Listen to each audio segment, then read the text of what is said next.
Si el independentismo piensa que con este señor al frente van a internacionalizar el procés, es que me parece que han cortado el contacto con la realidad, ¿eh? El contacto con la realidad.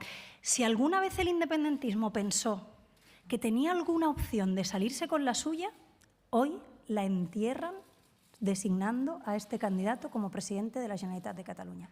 La entierran. Y siento una enorme incredulidad de que esto esté pasando en mi país.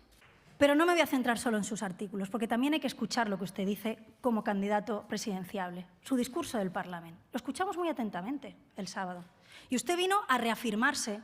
Todo lo que dio origen a la intervención del 155, usted la reafirma, la reivindica y dice que la va a superar, que sigue. Solo va a obedecer al Parlamento, por tanto, no a los tribunales. Perfecto. Pero solo hay una cosa que de verdad me pone los pelos de punta. Dice, no, es que estamos aquí para recuperar las instituciones.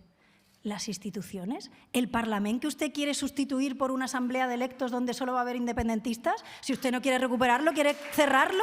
¿Quiere sustituirlo? ¿Usted quiere sustituir el Parlamento? ¿Recuperarlo? ¿No?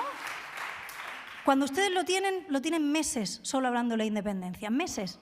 Cuando ustedes, antes de que se interviniera por el 155, meses sin convocar la Comisión de Salud, Asuntos Sociales, y ahora dice que la quiere recuperar para hacer una asamblea de electos solo de independentistas. Ustedes quieren sustituir el Parlamento. Y con el Gobierno exactamente lo mismo. El Gobierno de la Generalitat, el que se elige en Cataluña, el que gobierna en Cataluña, el que cumple las leyes, si ustedes lo quieren sustituir por, ¿cómo se llama este chiringuito? El Consell Executivo, Consell de la República, ¿no? Se quiere cargar el Parlamento, se quiere cargar el Gobierno y además dice que a la persona que vamos a elegir hoy aquí no es el presidente de la Generalitat, sino que el presidente de la Generalitat es el que está en Berlín. ¿Pero qué instituciones quiere recuperar usted si se las quiere cargar todas?